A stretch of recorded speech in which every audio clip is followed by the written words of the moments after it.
What I see is a people group that struggles, just like all of us struggle in certain areas in our life.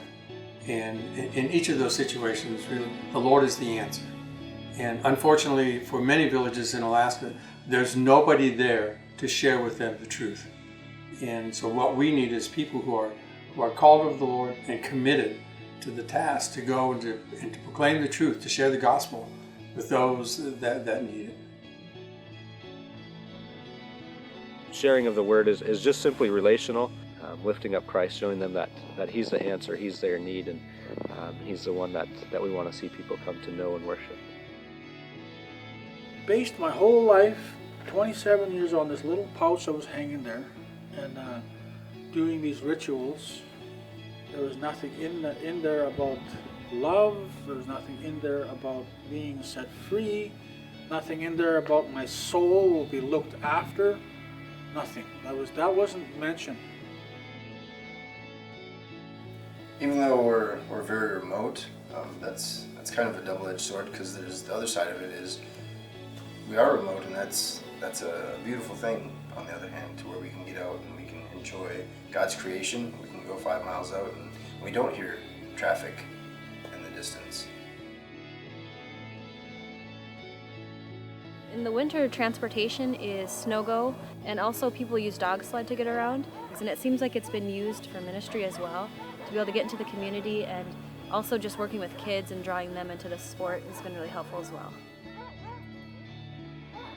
We are very remote. There's actually one main highway that runs between Anchorage and Fairbanks. Anything west of that, there are no roads. One of the neat things about being able to fly in Alaska is the amazing beauty that we get to fly over every day. It just gives you such an appreciation for what God's created here and the beauty that we get to share with other people as we fly. I was so bound up with the lies of Satan.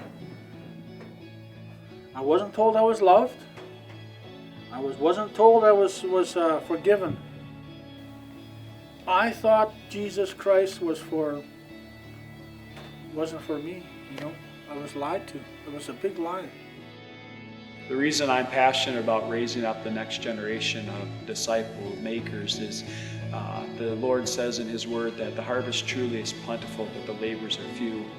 And if we are not training the next generation, if we are not raising up people in our own communities to share the gospel with the gospel of Jesus Christ with them, who will? We live pretty simple here. We have no running water. We also live in a single bedroom house. It's about 580 square feet, so we'll just sleep in the living room. The girls pretty much sleep in a closet. Lord just gives you a passion for the people. When He wants you to do something, He gives you a love for the people and a burning desire to do what He's asked you to do, and it just won't go away. It's there and keeps you going. Went into the world from right until age 26, where I dropped to my knees, repented, and cried out to the Father and told Him I was sorry for everything, and had a massive spiritual experience where the stars literally came alive and spelled the word hello. In Hebrew, it means peace and prosperity to you. Over the years, it's been neat to see how the Lord has worked in people's hearts and minds and drawing them closer to Him. I cried out and I said, if you're there, I want to be with you, and it was a very powerful moment in my life. I told Derek, I said, it was just like it was like I was out on a boat, and I could touch the shore with this hand and I could touch the shore with that hand. And when the lie was removed to me, I said, I felt like I was in the middle of the ocean. He says, my Father will grab your hand, and I will have your hand, and nothing can snatch you from our hand.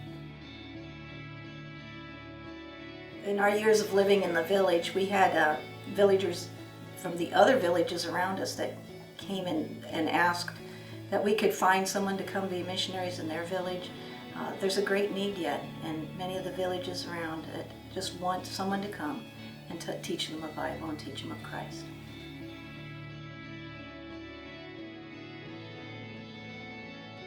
Living in a small village, there's a lot of lack of conveniences that we grew up being used to, but God has just really given us a heart for our community here, for the people here. We love the people, we love the area, we love living here, and in spite of the challenges and difficulties, we always say no matter where we are, Christ is worthy to follow, and He's definitely worthy to be here proclaiming the gospel.